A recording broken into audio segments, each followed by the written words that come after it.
As you know, the franchise model hasn't worked very well in the laundromat industry in the past. What's different now? Why is it seeming to catch fire a little bit? And what's different now where you think it might be a viable model?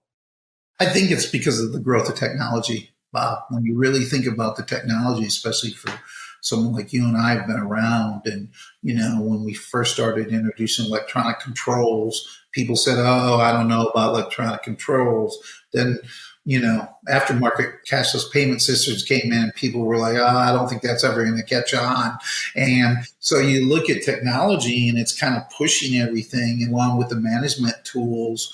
And I think that's what's brought franchise maybe back around and forward to, as far as an option for some of the investors that are out there. Like I said, it's not for everybody and never will be. But I do think there are a certain amount of investors that are interested in an opportunity like that.